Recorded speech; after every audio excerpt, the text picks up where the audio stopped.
Hello and welcome back to the 6th Street Underground, a Zenless Zone Zero fan cast discussing all things ZZZ. As always, I am one of your hosts, Eric Sorensen, and I'm joined today by... Set it on fire! Nope, say your name. Brian. There it is!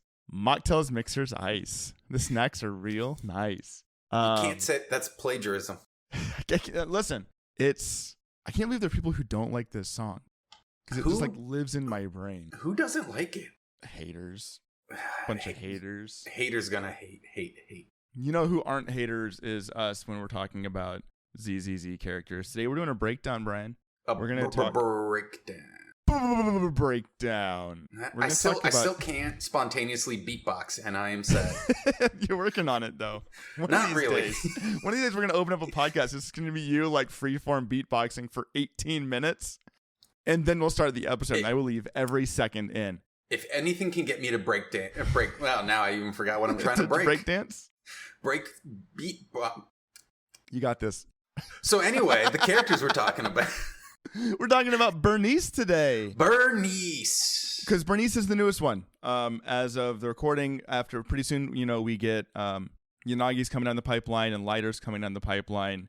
But we wanted to make sure we took some time that she's been out for a little while to talk about Burnice. And we also, today, are going to talk about Ellen Joe, which is a little bit late, considering... You mean Jane Doe? No. We're talking about Ellen. Ellen, our first limited character. The reason I wanted to talk about her is, one, we haven't talked about her yet, and we've talked about all the other limited characters. But also, this is not official, but like I can almost guarantee we are very close to either one of the two banners for a patch being a rerun banner or them adding a rerun banner into the cycle. Probably the first option, where Ellen Joe is going to come back. So knowing that we wanted to do like a character breakdown, I thought it made sense. Like, let's talk about Burnice first because she's new, and then we'll talk about Ellen Joe afterwards. So that when she does rerun, we've already talked about her, but also just like we're making our way through all the characters. But let's start by talking about Burnice. I'm going to delete the lyrics from our little note page because if I don't, this is all you're going to do the entire time in our conversation. Me and her are sharing the same brain cell right now. And it is just nitro fuel. It's just limping along. Legally distinct non-alcoholic beverage. Yeah, okay. So what's nitro fuel supposed to be? Because it's not, it's somewhat coded as alcohol, but it's also totally not coded as alcohol. If you told me that Burnice's bar purely sold Jaeger bombs, I would believe it. Okay. It's just people chugging. It's vehicle fuel. They genuinely power some cars and motorcycles off of nitro fuel. That's kind of just sounds like moonshine. That's just alcohol, isn't it? Like, if anyone's going to be making moonshine, it's going to be the Sons of Caledon. That's fair. Like, it's like, what if it's like an equal parts moonshine and like Monster? It's got to be like moonshine, Monster, and like just below the limit for your body to handle of like rubbing alcohol. Like it's not straight alcohol, but it's something that's like you should not put this in your body at all. Man, okay, so we both have Burnice, right? Yes. Yeah. Yes. We are both running the current hot meta team. Your team, which is it's Burnice, Caesar, and Jane Doe. Yeah, of course. And there are teams where you swap out Caesar for somebody else. Like you could swap out Caesar for Seth if you wanted that extra anomaly boost for your Jane. You could swap out Caesar for Lucy, which still gives you the same resonance. It's like I want to say, and I have not seen calculations recently, I want to say like the absolute damage cap, if everybody was geared equally, would be in the favor of like Burnice, Lucy, Jane Doe, but Caesar is right there behind it, if not equal. And the Caesar shields. You can't beat that shield. It is good. so especially if you're pushing the end game content, being able to tank hits and not suffer for it is so good. What else I've appreciated it, and I think this kind of ties into how like we've been liking playing with Burnice, is that like we're gonna talk about Burnice by talking about Caesar. If you don't get hit so often, you don't have to switch to Caesar that much. Like, the shield just stays on for a long time. And so for like this team comp in particular, where we've talked about when we talked about Jane wants to be on the field and in passion state as much as she possibly can. Caesar being able to put on a shield and just swap out, and as long as you've got the shield, you've got your buffs, is great. Before we talk about Burnice, the luckiest pulls I've ever had in my gacha playing life. Oh yeah, from pulling for Burnice. I managed to get her. I lost first pity, and then on the next 10 roll, got 2 copies of Burnice, and then for funsies did a couple of rolls on her weapon banner and got her weapon, or her W engine.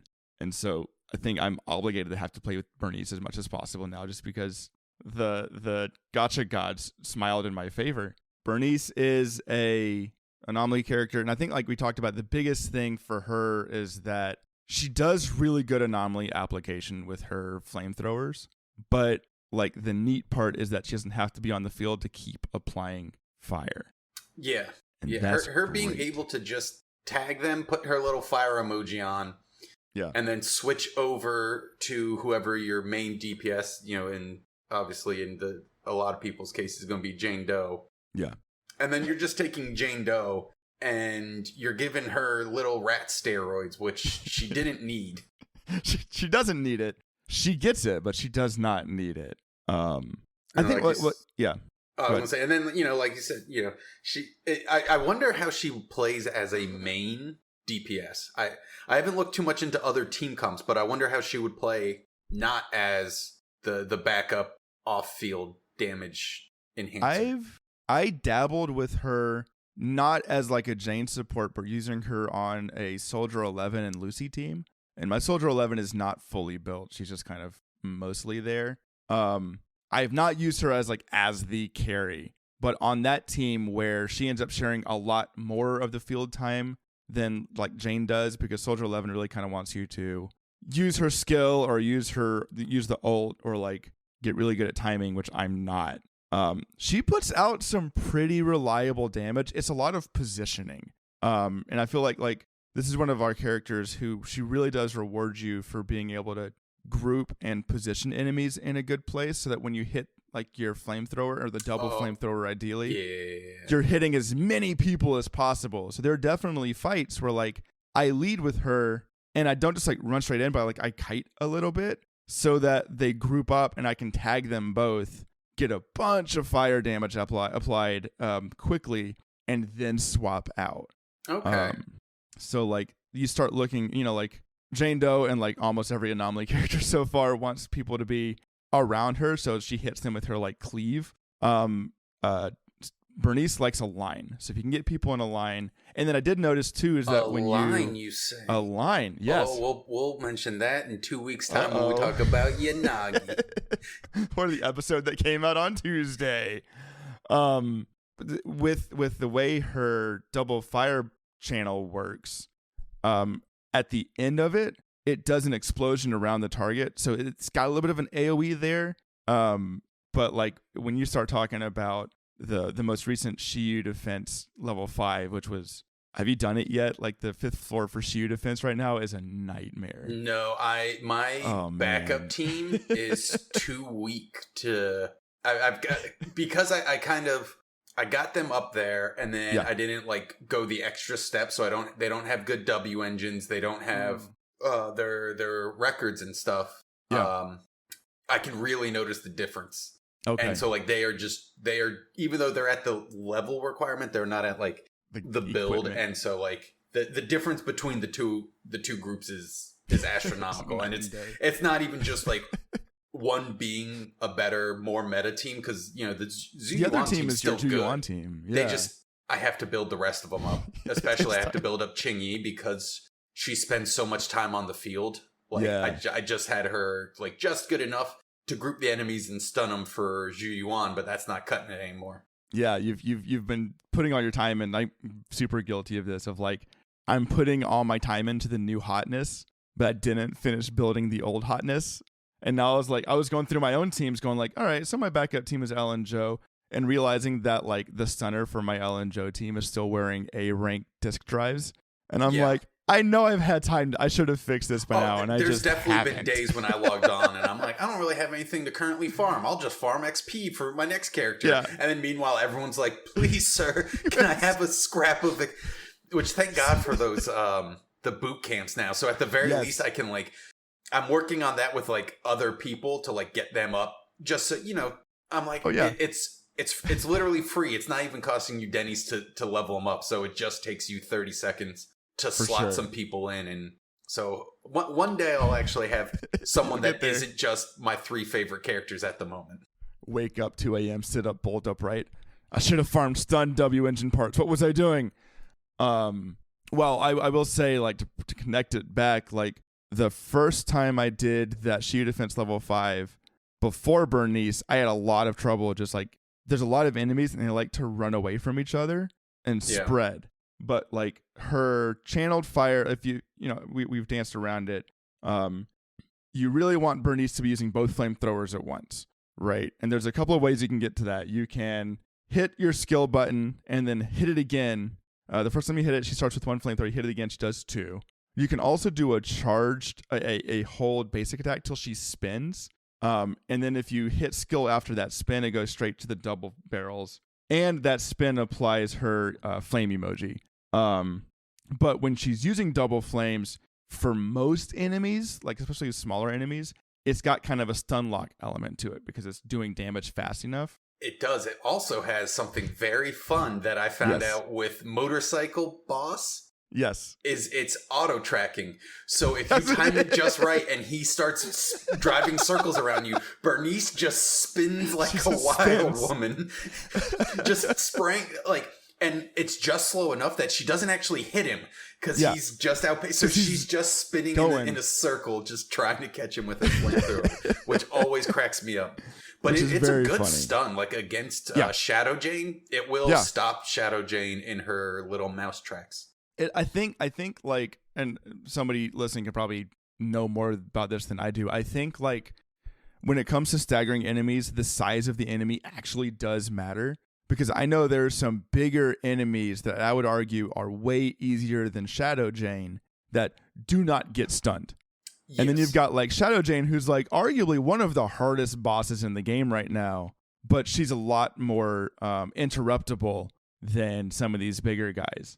It does feel like there's a hidden weight stat behind these attacks. For sure. But yeah, I mean I find that I like being able to switch to Burnice and just pump out a bunch of fire damage. I've got her built enough now that most of the time, if I can get a good amount of energy on her first, I can proc at least 1 burn anomaly just through her hold.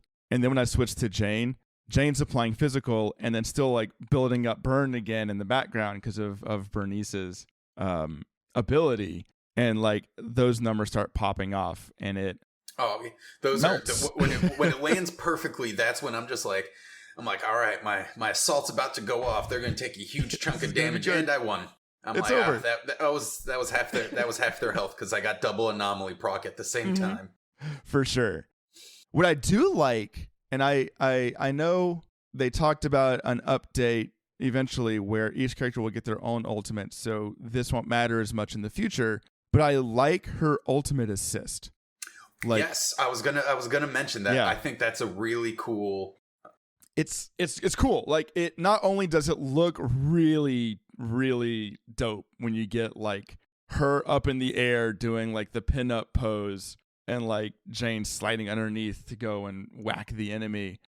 Doing that does extend the duration of her burn by 5 seconds, which if you the way Disorder is calculated, Disorder calculates damage based on the amount of time remaining on the debuff. So if you use her ult to apply a bunch of fire and you trigger burn on the enemy, which you almost are guaranteed to trigger burn on the enemy, even if you immediately proc Disorder by hitting a physical anomaly on an assault on the enemy, that Disorder does more damage because it's 5 seconds more of burn being added to that total. So there is actually a reason to use it apart from the fact that it's flashy. It is if you're really trying to min-max, it does more damage.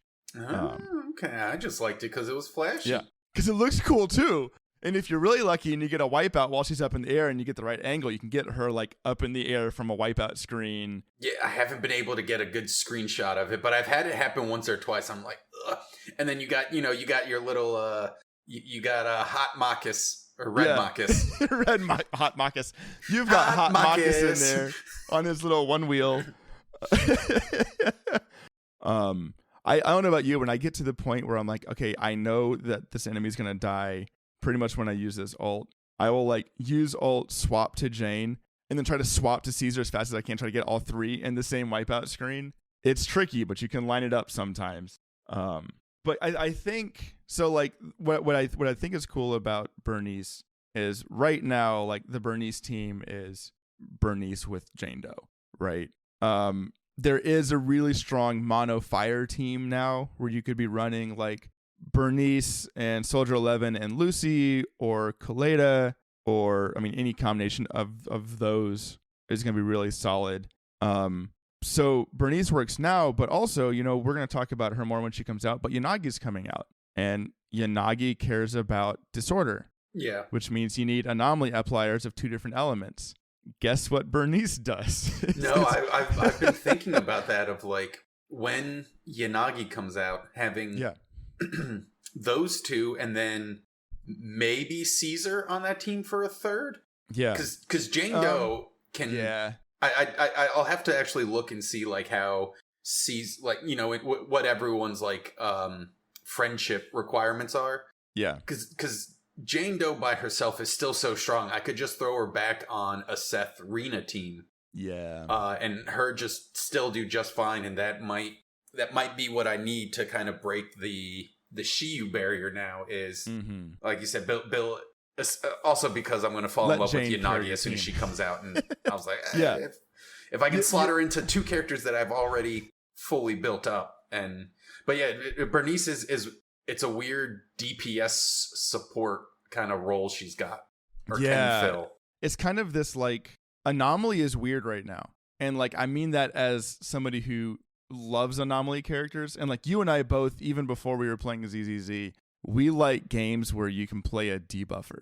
Yeah. Like you and I are suckers for like the Poisoner class, or, you know, like we already like that kind of play style. It feels like they're really having a lot of fun designing Anomaly. I'm a little hesitant as somebody who doesn't know where the game is going, and that like straight to we've gotten moon.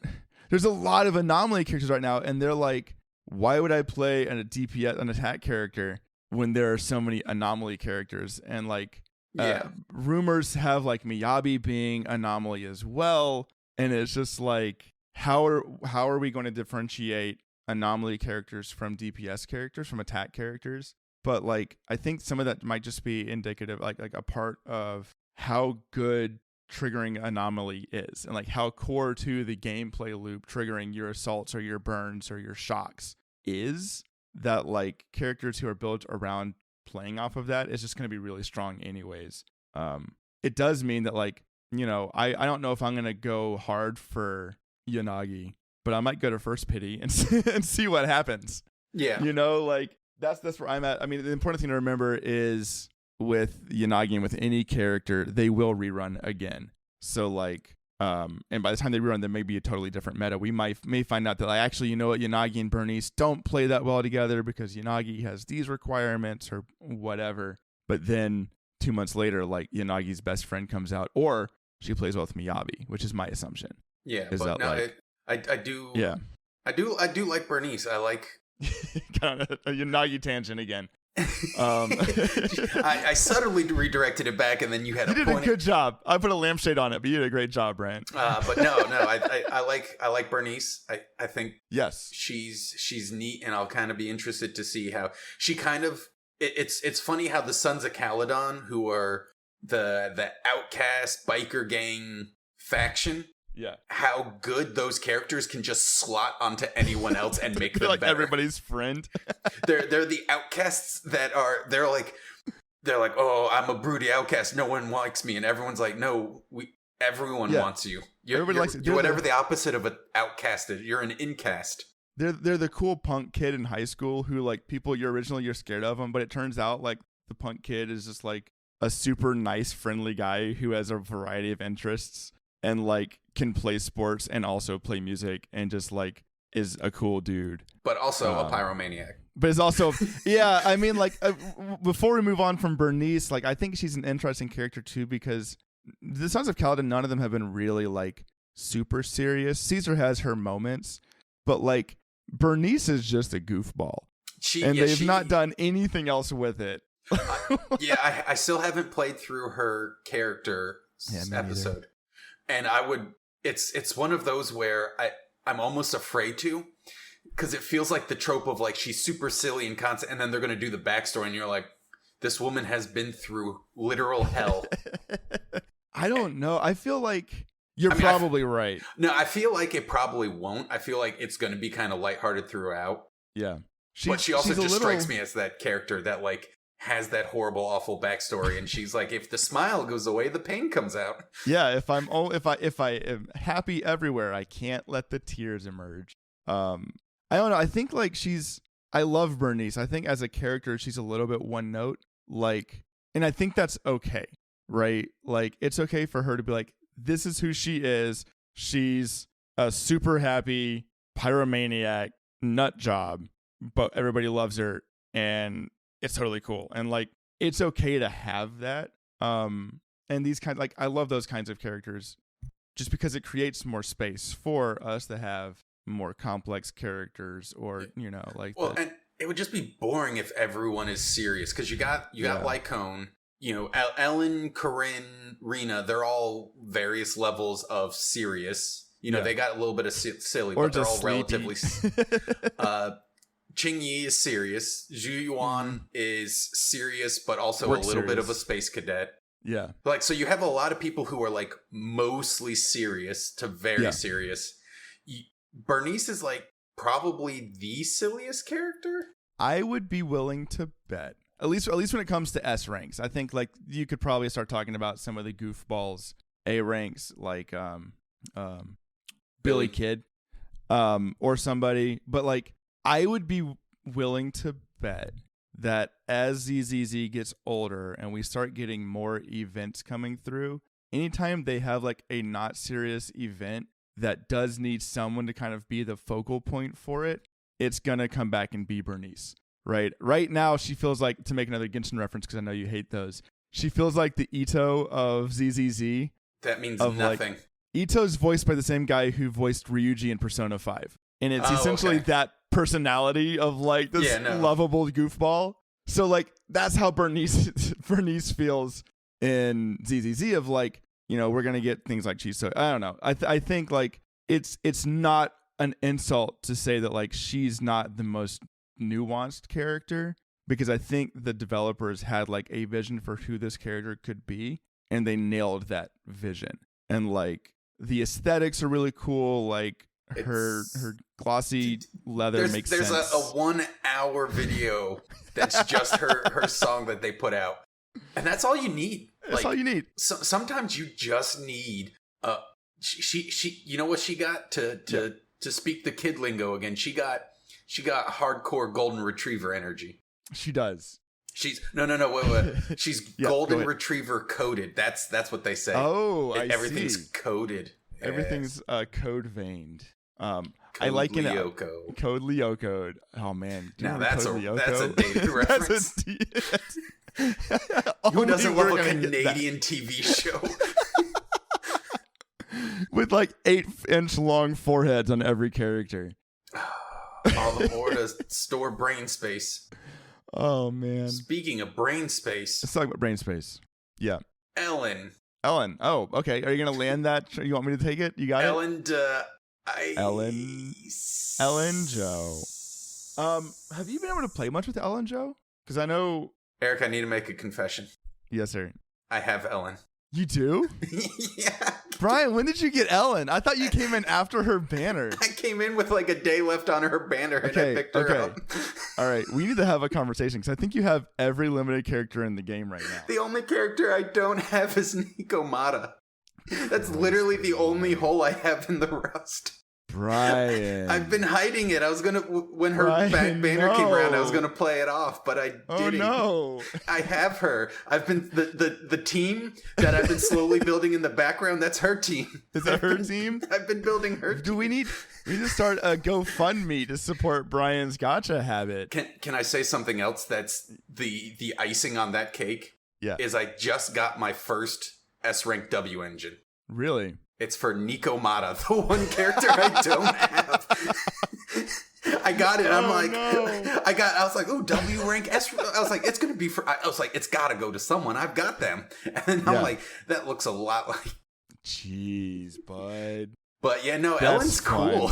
I like how you're like, I'm building the Ellen team. I have the full Juyuan team and the Jane team.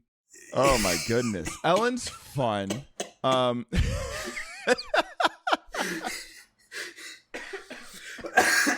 don't know if I'm proud or disappointed in you, Brian. Oh, she's an attacker. She does ice damage. For a little while there, like mono ice was the team to use. She's got a really fun kind of like back and forth playstyle of generating these like ice charges and then dumping those ice charges into the enemy. It's a little bit like what we talked about when we talked about Juyuan, but not quite as like strong in terms of like just dumping out the damage, but also a little bit easier to manage than like building up Juyuan's ammo after the first round. What's the team you've been playing with or building for? Is it the Lycaon and Sukaku? Which is, I mean, it does the job. It does what it needs to do. It's kind of like the poster child for like what a standard, to use scare quotes, a standard like ZZZ team would be. You've got your DPS, you've got a stunner, you've got support to pump more damage into your DPS. It's weird going back to Ellen. I don't know how you feel about this. I haven't played her a bunch recently. Okay. So basically, since Jane Doe took over, I haven't played her much. But yeah, back when it was Juyuan and like before Anomaly became the hotness and it was the typical DPS, it didn't feel so weird. But yeah, like even just going back to the Juyuan where like your primary character is going to be your stunner, it feels so much different. It feels it's a very different play style than the Anomaly way to play. I have to think a little bit more, maybe just because I haven't played it as much recently, of like, I want to be doing damage with her outside of a stun window because she's my highest damage dealing character. But I want her to have at least 3, if not 4 or 5 ice charges when you pop a stun window, because you really want to be like dumping all of those attacks and like using her 2-stage skill to just dump as much damage as you possibly can into the enemy. But when it does click though, and you do line up, like she's got full shards and you've been buffed by Sukaku and Lycaon or your stunner has triggered the stun just right, like she can pump out a ton of damage. Yeah. As well. And she's got a spear. She's got a cool scissor spear. Scissor spear. I originally was going to skip her when the game first launched, but then I was like, nah, she's got a weapon like the girl from Kill la Kill, so I guess I have to. I think I have to roll. Yeah. She definitely has a little bit of the Ryuko code to her. If Ryuko was a maid instead of a delinquent. Yes. And, there's clothing in ZZZ. One of the things that I think is a little bit weird for her is that, like, she doesn't really use the polar metal disc set like you can with her, but polar metal is really weird in that like it wants you to freeze the enemy, and most of the bosses do not care about being frozen whatsoever. To where like it makes more sense to run her with Woodpecker Electro, which is like our generic DPS set. Yeah. But like all the other characters are like, I use my elemental set, and she's like, no, I got it. It is always sad when there's like a debuff element that the bosses ignore, so like you just can't do as much with it as you want. It'll still technically proc. So if we're talking about like, well, yeah, when I said ignore, I don't mean like ignore, but like it doesn't some of the main features of that debuff are not applied two Yeah. bosses. Because, you know, if you could just freeze a boss and then beat the ever-loving tar out of it. Yeah, I mean, and like freeze is a little bit weird too, because freeze is an inherently defensive kind of, the enemy stops moving, so you can like position or set up wherever you need to do. But ZZZ is all about like go, go, go, hit, hit, hit. That really, like, a freeze is just like, the nice thing when a freeze comes through is when it interrupts a nasty attack chain. Yeah. Right? Like if you can get a freeze built up right before they really pop off, it just resets the whole boss. It sounds like we're talking down about Ellen, and we're not, because it's just the nature of the beast. Yeah, I was gonna say it's less Ellen and more of just kind of where DPS builds are compared to the current anomaly build that is. No. It's Jane Doe is so dominant right now that she kind of just makes everyone else like, they're not bad, they're just sub Jane Doe. Anomaly is the Zenless zone that we've zeroed in on, is probably what ZZZ stands for. Boo. Boo. I do like running Ellen with Lycaon, just because like most of the times when I've lost pity or gotten a weapon off of standard banner, it's been Lycaon and Lycaon's weapon. So like I have like a not Constellation, a Cinema 2 Lycaon with his Wenjin. Yeah, I don't have but it's the same for me. Yeah. It's like I had Ellen before I ever had Lycaon. But Cinema yeah, it was 1, the same. sorry. It was like he was my designated pity pull. And he stuns though, man. Like if you can get those hold attacks going through, I have found there have been multiple times doing fights where, you know, my backup team is Ellen Joe, where like I stay on her long enough to build up 6 charges, so 2 charged scissors. And ideally by dodging something so that the charged scissor is fast instead of slow. And then like just switching to Lycaon, and before he's out of energy, the enemy's just been stunned. Because this has now become us talking about Ellen and Lycaon, but like he can really put up a lot of stuns, so you can switch over to Ellen and just dump as much damage as you possibly can. The thing that I miss the most when I don't have Ellen on my team is the shark tail. She fast. She is very fast. She like ice skating or something. She's a lot of fun and like blitz modes and like the what are they called? It's not assault, like the levels where it's essentially a blitz mode mission, rally maybe. Oh yeah. Like those rally stages, like it's very satisfying the fact that she is just like booking it from place to place. She definitely like she feels like a character that is just skating. She's Frozone coded. She's Frozone coded. I can't with this. There we go. All right. So is the episode all right? So our episode break title is just gonna be ZZZ coded or whatever you feel like we're coded at now, because we're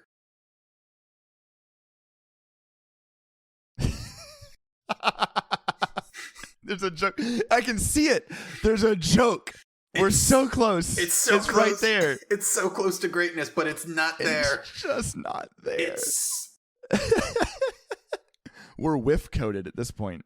Lyoko coded. There we go. A super niche old reference that no one cared about when it was popular. Well, when it wasn't popular, when it existed. Yeah, when it existed. You know, the famous podcasters say that the title for your episode really is what brings people in. So I'm sure everyone's going to want to click on the Lyoko coded episode. No, it's going to work. All 7 people that still remember that show are going to be like, surely they're not referencing that.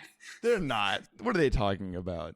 Yeah, man. I mean, like we've caught up. We've done all of the limited characters. We've done it. We've talked a little bit about Lycaon. Next time we'll do a breakdown. Yeah. I was gonna say, it's so hard to talk about individual characters without talking about other people that really make the character work. Yes. Because like Ellen is cool, and we can talk about how fun it is that she's a little shark made with scissors and that she's icing. But like ultimately, you got to talk at least a little bit about like who makes her fun to play. Because you wouldn't want to put her on like a team with like Billy and Ambi and just like random people that don't work together. And you're just like, this doesn't work. And you're like, yes, it doesn't. There's got to be some people out there, though, who are like my team is Juyuan, Ellen Joe, and Billy Kid. And they're like, this game's too hard. I don't know why things aren't dying fast enough. I do like Ellen Joe's personality. I like the like kind of tired, grouchy schoolgirl who's trying to hide the fact that she's a absolute monster. a hollow crawling monster. She's the strongest person on that team. I love that in the chapter 2 where they're like, wow, you're so strong. And he's like, oh, I'm not the strongest. Like, who is? Me. And then she's like, you want to see me cut a missile in half? And then she's like just snoozing. That was one of the first cutscenes I was like, all right, this game isn't just kind of fun to play. Like, this is a cool game. That like definitely chapter 2, chapter 3 cutscene.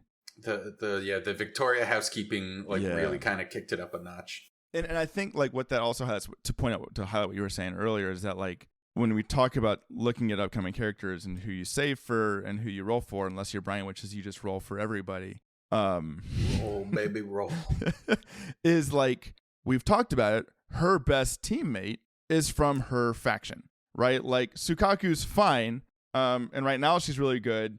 I could see you swapping in other characters. I feel like Ellen Joe and Lycaon are always going to be partnered together, right? Just like Juyuan and Qingyi are always going to be partnered together. Yeah. And so like until they add more characters of that faction, right? Or just but it's kind of the default is you're going to have 2 characters from a team and then a third one that will fit somewhere. Yeah, and like I think like I like that if you're able to plan ahead because it means you can go like not only do I like Sons of Caledon's a perfect example for me because not only do I like individual characters from Sons of Caledon, like that's my kind of aesthetic. Yeah. Like the over the type punk biker aesthetic is already my jam. And so like I felt really good investing in those characters, whereas like the Sector 6, the pub sec for the most part didn't resonate with me as much. Yeah. You know. And they still gave us some partners like Jane Doe works really well with Seth, but as we kind of stare down whatever's next for ZZZ and we start seeing some new factions, it's kind of neat to know that like not only will we want to get those characters, but they will probably play well with each other and play well in their teams. I will be interested, like you said, if after this this next chapter, you know, whether it's officially like chapter 4 interlude or just 1.3, if now that once section 6 is done, if that will go back, it will be the start of now that we've seen the cast, we're going to rewind the banners and like give everyone a time to, you know, because I'm sure there's I don't understand it, but there's some people who have the ability to pass on characters. And they've probably just been waiting to see all what's like going to be the first wave of releases before making their decision. They can do what now, Brian? I've read about it. It is theoretically possible to not roll on a banner. I find myself being like simultaneously jealous and also like, I don't need those characters. Like if I had Juyuan right now, I wouldn't play Juyuan. I can just appreciate that she exists. No, I mean, that's literally where I'm at. The only reason Juyuan and Qingyi have gotten any play in the last month is because I need 6 characters to field. Because if I could just throw Jane Doe at all my problems and make them go away, I'd be a happy man. But I do think, like, you know, I think we talked about this last episode too, is we're getting closer to a point where instead of you looking at everything, every problem and solving it with the Jane hammer, it's being able to look at the problem and go, oh, okay, cool. This enemy is weak to ether, or this enemy really is annoying to stick to. I'm going to bring my Juyuan team instead because like she can do these things that these other teams couldn't, right? And so like it really will like reward us for building out these different. I'd love to eventually have a team for each element that like is competent. And once they've released enough characters, we'll probably start getting some events that like start restricting who you can bring. You know, like drawing parallels to Genshin, their most recent long-term event, it limits what elements you can bring to the party. So like it rewards you not just for having a bunch of characters, but having a bunch of characters of a bunch of different elements. Because if we were doing ZZZ right now and they're like, here's this Shiyu defense, no physical allowed. Now I'm in a tight spot. Yeah, I could definitely, like, they kind of did it with the boot camp, where the missions required you to take from certain factions instead of elements. They did give you all of them as trial characters. So, you know, and they've kind of, I think that's them sprinkling in now, because it's still the first run, so people are not going to have characters to actually satisfy them. But that could be a hint that, like, future on, like, it's going to be a lot more strict of, like, you need these characters. You might need some, and like they'll let you borrow, but you'll always do better with your own. And eventually you might see things that are like, they're like challenge levels instead of like tutorial levels. Like I said, I could see them more likely element blocking instead of like faction blocking, because then, you know, as long as you have a character that's got those elements, you can bring them, versus they're like, this is Sons of Caledon event. Did you start after Sons of Caledon had that run, and it's going to be 6 months before any of them are back on a banner? That's unfortunate. Good luck, nerd. It'll be interesting to see. I've really enjoyed playing with Burnice so far, like, and you can attest to this, I'm sure, like, every character that's come out has felt like they fit in the game and they fit on their teams, but they're very different from the ones that came before. Yes, I think that's the most fun about just spamming the roll button, is all of the characters are actually fun and unique. They don't feel like the rank A characters. I know I've talked about this in the, like, the rank A characters are a lot more homogenous. Like, they still have a little bit of flavor to them, but they all feel like this is what a generic DPS character feels like. This is what a generic support. And then you get the unique ones. You get like Rena, and you're like, she plays completely different than anyone else. And you got Caesar, and like all of them are actually different and interesting and fun. So you're like, oh, I like the way this character plays more than this other character that might be technically stronger, but if you're like, it's super boring and repetitive and I don't like their playstyle, I'll take the slightly worse but can still get the job done and have fun. Pick the ones that you like, and like ZZZ is skill based enough that like being comfortable with the character you're using will almost always be a DPS gain over just using who is meta if you don't like playing as them. And also, it's a solo game, so it also doesn't matter. This isn't like a certain unnamed MOBA game where if you're not playing one of the top hotness, you get flamed by your own team more than. The only time you play against other people is in an arcade, and everyone's handicapped the same way, and no one can communicate. They can communicate when I jump on their corpses as a little dog. They know. And then I get blasted by a laser and I join them. Yes. We tried something different this time, Brian. Instead of like, so I meant to mention this off the top, but I'll mention it now. We thought it might be more enjoyable to listen to an episode where we talked about the characters in a conversation rather than me having a bunch of stuff typed up that I just read at Brian for 30 minutes. So we would love feedback. Like, let us know, did you like this? Did you miss me nerding out about like what W engines to use or what armors, like what disc sets to equip? I know the answer, but you could email us anyways. This one was a lot more conversation coded. Yes, Jesus Christ.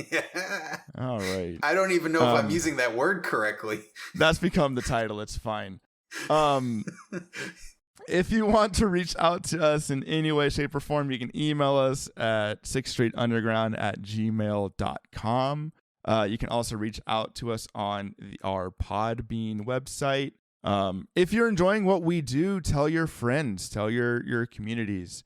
It's weirdly difficult to advertise podcasts in general, doubly so when your podcast is a niche podcast about a gacha game.